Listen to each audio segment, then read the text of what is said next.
মানে আমি খেতি লগাইছো, এইটো সব আমার রেকর্ড সব ওকে আছে, আমার দলিল আমার পাট্টা সব আমার কিনা মাটি সিহঁতে বেদখল কৰি আমি লগাইছো, সিহঁতে কাটি লৈ গৈ আছে। গুণ্ডা লগাই মোক ইয়াত আটক কৰি পেলাই এতিয়াহে এৰি দিছে মোক। তেওঁলোকে কৈ আছে তেওঁলোকৰ মাটি বোলে। তেওঁলোকৰ মাটি নহয়, আমি 45 বছৰ ধৰি খাই আছো, এইটো হাবিজুদ্দিনৰ পৰা কিনা মাটি আমাৰ।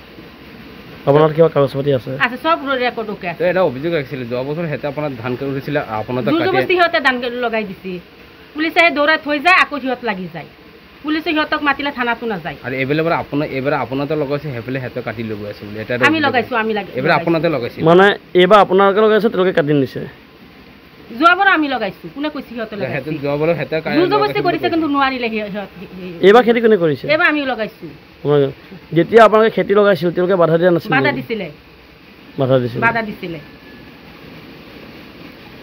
নে তেওঁলোকে কিবা আজি যিহেতু ধান কাটি আছে, আপোনালোকে অভিযোগ দিছে যে তেওঁলোকে আপোনালোকৰ মাটি ধান কাটি নি আছে, আপোনালোকে বাধা দিয়া নাই নেকি? বাধা দিছো, ভিডিঅ' কৰি সব আছে।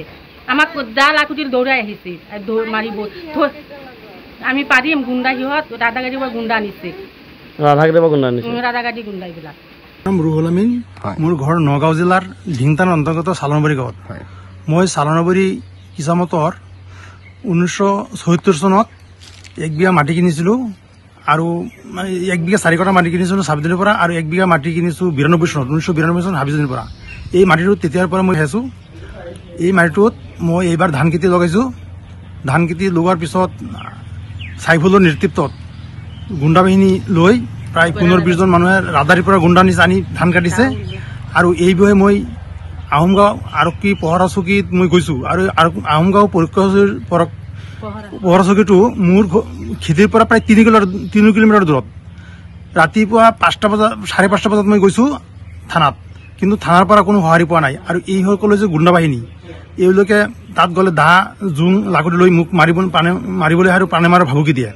এতিয়া মই এই বিষয়ে অসম চৰকাৰৰ মুখ্যমন্ত্ৰী মহোদয়ক মই অৱগত কৰিব বিচাৰোঁ যে আমি যদি ইয়াত থাকি আমাৰ মানুহ নাই বুলি নিৰাপত্তা নাপাওঁ, পুলিচৰ ওচৰত গ'লেও যদি আমি সঁহাৰি নাপাওঁ, তেতিয়াহ'লে আমি ক'ত যাম? এতিয়া আইনৰ সহায় আমাক এতিয়া মাননীয় মুখ্যমন্ত্ৰী মহোদয়ক অনুৰোধ জনাইছোঁ, তেখেতে আইনমতে যে মোক নিৰাপত্তা দিয়ে, এই বিষয়ে মই টানি অনুৰোধ জনাইছোঁ।